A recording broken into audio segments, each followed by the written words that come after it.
അയാൾ വാ തുറക്കുന്നത് ഭക്ഷണം കഴിക്കാനും കള്ളത്തരം പറയാനും വേണ്ടി മാത്രമാണ്. ചുമ്മാ കഴിഞ്ഞ് വായിത്തോന്നിനെല്ലാം അങ്ങ് വിളിച്ചുറഞ്ഞു നടക്കുക. പാവങ്ങൾ അപേക്ഷ കൊണ്ട് എന്നാൽ അടിച്ചോടിക്കുക. അയാൾക്ക് നാട്ടുകാരുടെ പാവങ്ങളുടെയും പിന്നെ പാവപ്പെട്ടവരുടെയും സാധാരണക്കാരൻ്റെയും പട്ടികജാതിക്കാരൻ്റെയും അവരുടെ ഒന്നും പ്രശ്നങ്ങൾ കേൾക്കാനുള്ള സമയവുമില്ല. അയാൾ കേൾക്കുകയില്ല.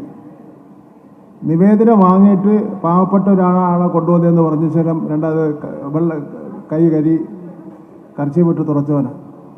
അപ്പം അതുകൊണ്ട് അയാൾ പറയുന്നതൊന്നും വിശ്വസിക്കുന്ന കാര്യമില്ല. ഇപ്പം കഴിഞ്ഞ ദിവസം അയാൾ പറഞ്ഞല്ലോ, സമ്മതിച്ചല്ലോ, എനിക്ക് കേന്ദ്ര മന്ത്രിസ്ഥാനമല്ല, ഞാൻ പഴയതുപോലെ സിനിമയെ അഭിനയിക്കാൻ പോവുകയാണ്.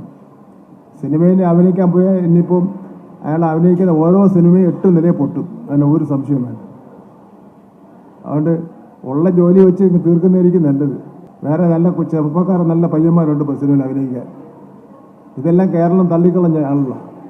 ഇയാളില്ലെങ്കിൽ തന്നെ അഭിനയമൊന്നും ഇല്ലല്ലോ. ശരീരത്തിൻ്റെ ഒരു തടി കാണിച്ചുള്ള കാര്യം മാത്രമേ ഉള്ളൂ.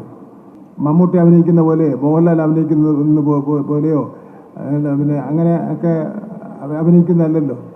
അയാൾക്കൊരു ദേശീയാടിസ്ഥാനത്തിലുള്ള സമ്മാനം കിട്ടിയിട്ടുണ്ട്, അവാർഡ് കിട്ടിയിട്ടുണ്ട്. അതെങ്ങനെ കിട്ടിയെന്ന് ഞാൻ പറയുന്നില്ല.